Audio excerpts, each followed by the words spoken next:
Hello guys ഞാൻ വന്നിട്ട് T V നമ്മളെങ്ങനെയാണ് daily ലൈഫിൽ യൂസ് ചെയ്യേണ്ടത്, എന്തൊക്കെ കാര്യങ്ങൾ അത് ശ്രദ്ധിച്ചാൽ ഞാൻ പറയുന്ന ഈ കാര്യങ്ങളൊക്കെ ശ്രദ്ധിച്ചാൽ ടി വി ഞാനിപ്പോൾ സ്ക്രീനിൽ കാണിച്ചിരിക്കുന്ന ടി വി ഒരു ബെസ്റ്റ് ടി വിയാണ്. ഇതിൻ്റെ റിവ്യൂ ഞാൻ നേരത്തെ ഷോർട്ട്സായിട്ട് എൻ്റെ ചാനലിൽ ഇട്ടിട്ടുണ്ട്, അത് നിങ്ങൾ പോയി കാണുക.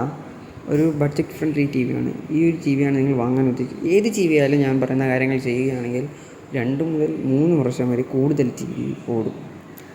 ഫസ്റ്റ് എന്ന് പറയുന്നത് ടി വി ഓഫ് ചെയ്യുമ്പോൾ ശ്രദ്ധിക്കേണ്ട കാര്യമാണ്. ടി വി ഓഫ് ചെയ്യുമ്പോൾ നമ്മൾ ടി വി ഓൺ ചെയ്യുമ്പോൾ നമ്മൾ റിമോട്ട് സ്വിച്ച് ഓൺ ചെയ്തതിന് ശേഷം നമ്മൾ റിമോട്ടിൽ ഓൺ ചെയ്താൽ മാത്രമേ ടി വി ഓൺ ആകുകയുള്ളൂ. അതുപോലെ തന്നെ നമ്മൾ ഓഫ് ചെയ്യുമ്പോൾ ടി വിയുടെ റിമോട്ടിൽ ഓഫ് ചെയ്തതിന് ശേഷം നമ്മൾ സ്വിച്ച് ഓഫ് ചെയ്യുക.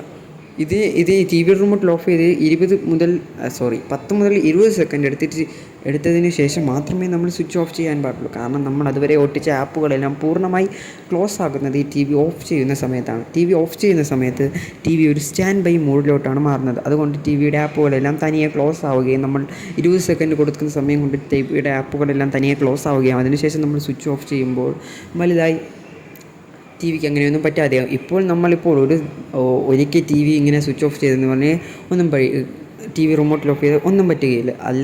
അല്ലാതെ നമ്മൾ കാലക്രമേണ ഇങ്ങനെ ചെയ്ത് വരുമ്പോൾ ടി വിയുടെ സർക്യൂട്ടുകൾക്ക് തകരാറ് വരാൻ സാധ്യത കൂടുതലാണ്. അതുപോലെ നമ്മൾ ടി വിയും ഭിത്തിയുമായിട്ട് കുറച്ച് ഡിസ്റ്റൻസ് പാലിച്ച് വേണം ടി വി എപ്പോഴും വയ്ക്കാൻ. കാരണം എയർ സർക്കുലേഷൻ ഉണ്ടെങ്കിൽ മാത്രമേ ടി വിയുടെ ഉണ്ടാകുന്ന ചൂട് നമുക്ക് ഓട്ടോമാറ്റിക്കായിട്ട് എയറിലോട്ട് അങ്ങ് പോവുകയുള്ളൂ. അല്ലാതെ ചൂട് കെട്ടിക്കിടന്ന് സർക്യൂട്ടുകൾക്ക് ഭാഗികമായ ഡാമേജുകൾ ഉണ്ടാകാൻ ഇത് സാധിക്കും. നമ്മുടെ സമയം കുറവായത് കൊണ്ടാണ് ഈ 2 കാര്യത്തിൽ ഒതുക്കുന്നത്. ഇനിയും ഞാൻ ടി വിയിൽ ശ്രദ്ധിക്കേണ്ട കാര്യങ്ങൾ പറയുന്നതായിരിക്കും.